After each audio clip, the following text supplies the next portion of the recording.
Got to go for a ride this morning to exercise the RS, and I'm going to be bringing with me or using this Mission Neck Gaiter, a cooling neck gaiter. Right now it's probably about 85, 86 degrees outside, and the humidity is over 70%. So we'll see how good this works. But basically, you wet one of these things and you put it over your neck, and it's supposed to keep you cool.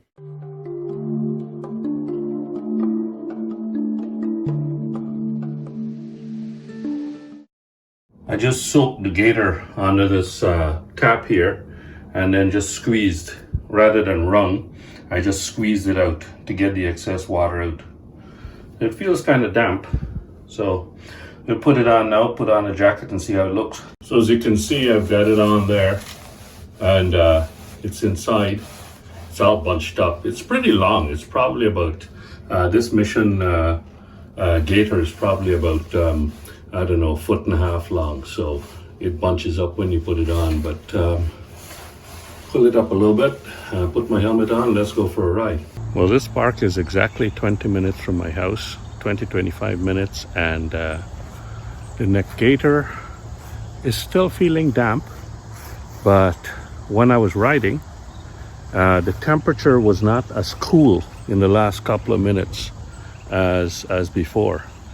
Before you could feel a distinct coolness around your neck, and it was doing a pretty good job cooling this area. As you can see, I've got my jacket open, I've got my motor skivvies shirt underneath, and this is all mesh panels here. So as a result, I mean, this jacket is flowing pretty good air right now. So this really is just cooling my neck. It's not flowing the air down here and cooling the rest of my core. Don't let it fool you. This doesn't cool your whole body. It just cools this area here, and it tends to make you think that you're cooler. I closed this here a little bit, and I didn't ride with it open because, well, I wanted to see how it would be with it closed, which is how the jacket is intended to be worn. Maybe I'll go with it open like this afterwards, but it's not as safe, obviously, as if you've got it closed like that. Then it stays on better. But for that technology, maybe a cooling towel that holds more water would be more effective. But this, I think, is drying out after about 20 minutes. It's still damp. Don't get me wrong. It's not bad. It's better than nothing, definitely. As you can see, the RS has this windscreen with the top lip here, and this top lip does tend to I'm going to put it down a little bit. It does tend to direct the air a little bit towards my chest and my neck, and that's exactly what I wanted to do. I wanted to redirect the air coming up from the windshield here and then turn it 90 degrees straight into me. And that has worked beautifully for the last few years that I've had it on the bike. So that is helping me to cool, the, my chest area, and also is helping to evaporate that neck gaiter as well. Maybe I'll get a few more minutes of it being, wet if that thing wasn't there. But temperature was 91 degrees when I last looked at the bike, and humidity is probably dropping slightly. It's probably about 70 now, probably 60s, and pretty nice park, isn't it? Yeah. So the less humid it is, the better this neck gaiter would work. It works better when it's in dry conditions and you don't have so much humidity as we have right now. So should you get one? Definitely. I got this one, I think, from Walmart. This is a Mission Neck Gaiter. If I find a link, I'll put it in the description below. But it's you can get it from Walmart. You can get it online. Mission is the manufacturer. There's lots of other manufacturers of these neck gaiters, and you can probably pick one up for yourself. This is also the first time I'm using this Ulanzi Selfie stick with remote control in the field. You can see my other video for a little bit of an unboxing and a review of the Ulanzi Selfie stick with remote control. I can't remember what its exact model number is, but that's what it is. And I've got this Moto Skivvy shirt. So this is the first time I'm using this selfie stick, and it's actually pretty good. It's right now standing up on this picnic table here at its full extension, which is probably 1.5 feet, and it's quite good for tabletop recording. When you've got the camera right in front of you on the table, it's pretty good. And it works as a selfie stick as well. I'll just go for a little walk around here and show you the footage. I'm doing all this on my iPhone. So let's go take a little walk.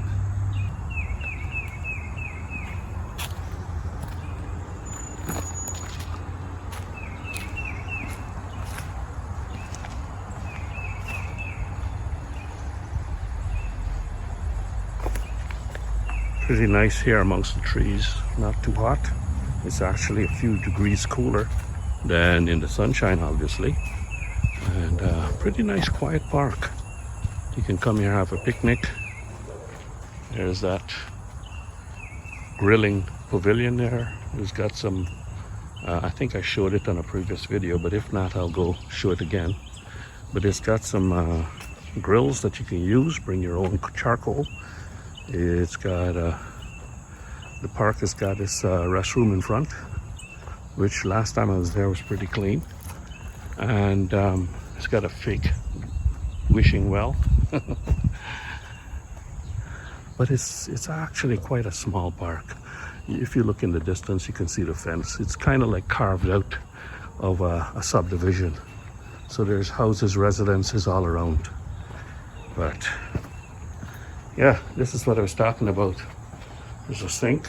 I don't know if it, yeah, water runs. And then there's these charcoal allowed in pit only, it says. And these little, it's got these curious weights here to help you lift these heavy things here, but you can do your grilling in there and do prep. And there are outlets there. And these nice tables right here. Actually, I could do this video right here too. And there's a water fountain across the way. I don't know if they've turned it off because of COVID, but lots of places that have water fountains have turned them off because of COVID. This one's still running. Washroom. There's where I'm set up right there.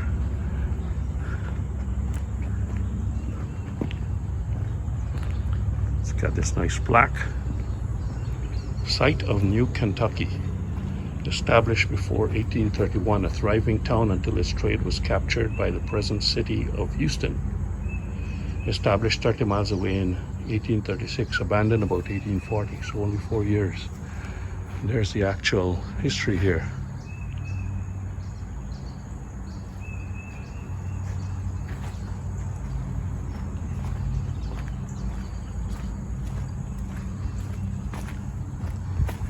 See this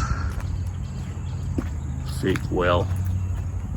Somebody lit a fire in there, I guess. Yeah. It's still feeling damp. Let's see if I can demonstrate. This is how long it is.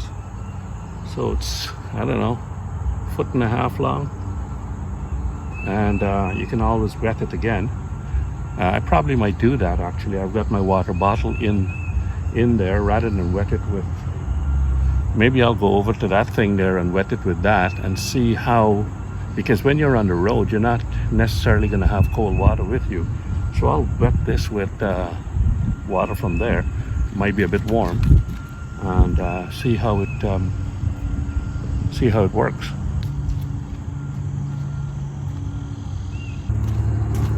So what you do is you've got it soaking wet here.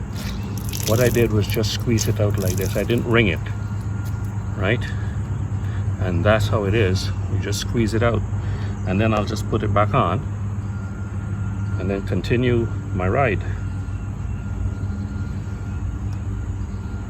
Now that I've got that stand, you can see how I do it. Put it on like this.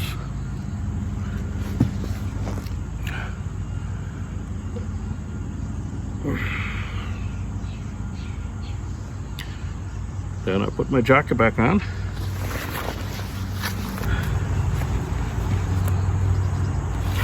The selfie stick with remote is working a treat. Okay, so like I said, last time I had this hooked on like that, and I'm all set. I've got this open, I've got my mesh panels here open, and I'm ready to go. Well, this is the second and last stop for this little trip. It's probably an hour since I wet this thing at the other park. And it's barely, you can barely tell that it's doing any cooling. Let me open this up. Yeah, it's barely damp, and it's not cooling very much. It's kind of like just a wet garment with sweat on it. So what you would have to do is re-wet this, and you'll get some more cooling again around the neck, but not down here so much. What I did find was when I adjusted this lip in the last park, I adjusted it down a little bit. What it did was it directed more air towards my chest and less air towards the neck. So it slowed down a bit the evaporation of this. So much better to have it pretty much flat, which I kind of knew setting out on this ride. I knew it was kind of tilted up a bit, and that was an optimum for that MRA X-Creen Sport windscreen. I've got another video that talks about the windscreen itself, so I don't need to talk about it here. But yeah, in the summer you want it flat, and for me that works the best. Right now it's about 93 degrees here in Houston. I saw as high as 97 on my ride, and the humidity is probably a little bit lower because I don't feel terrible right now, but I mean I'm sweating. So you know, it's hot. What I'm going to do though is in another video I'm going to test 3 methods of cooling of the core. I've got 3 different technologies for undergarments that I have, you know, that I bought.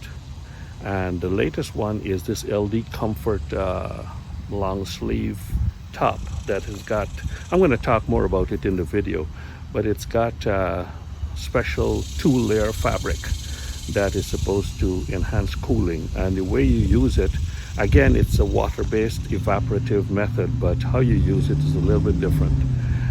The other one is my hyper cool vest that you soak and then you put on. I know about that one, I've used it a few times, and that one works.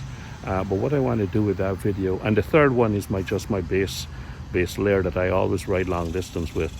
That relies on sweat for cooling. But I'm going to compare all 3 of those one of these days before it gets cooler. So when it's still hot as heck, I'm going to do a video with all 3 of them back to back. That's my plan. And so that I have similar conditions for all 3, and then I'll you know, report on which one works the best. But for now, this video, this Mission Gaiter, it's okay. It's better than nothing. It cools off, it warms up I should say, in about 20-25 minutes, and you want to keep re-wetting it.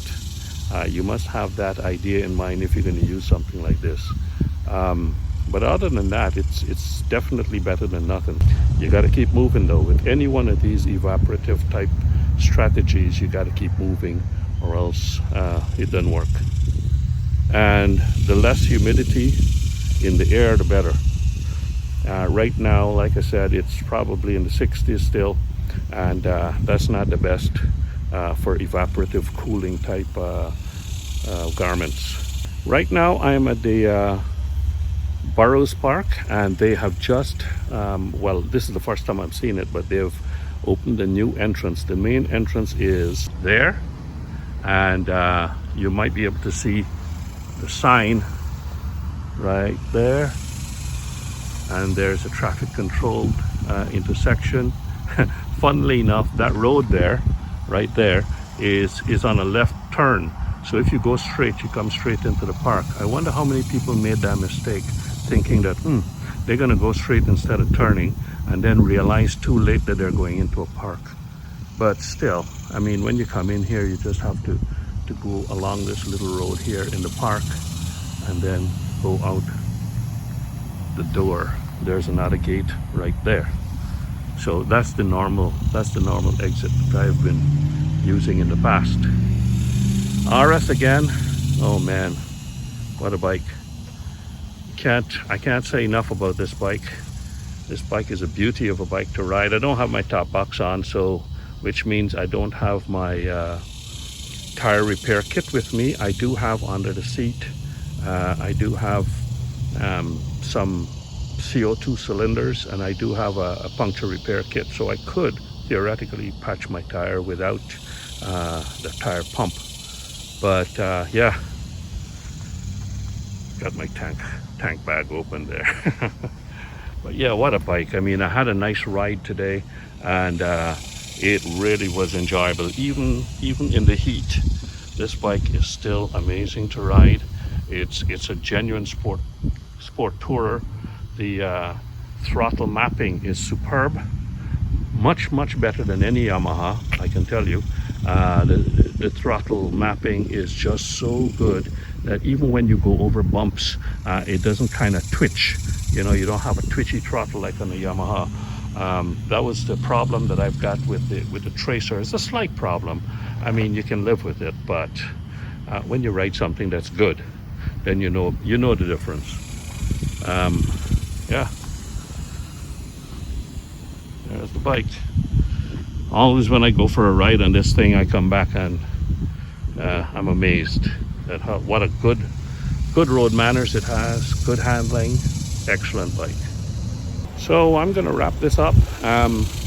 Again, like I mentioned before, this is the first time I'm using the Ulanzi selfie stick with remote here in the field, and it's worked beautifully.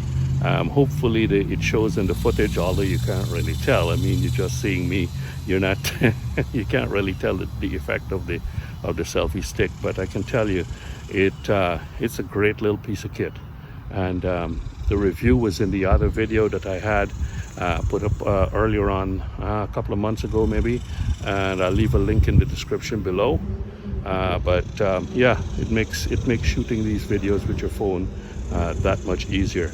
And also it has the little tripod legs at the bottom, so you can stand it up on a table or something like that, and have your hands free, like I showed in the other park, where I was able to show you how I put this neck gaiter on, and put my jacket and so on, because I had my hands free. See you in the next one. Keep the shiny side up, stay safe, and see you later.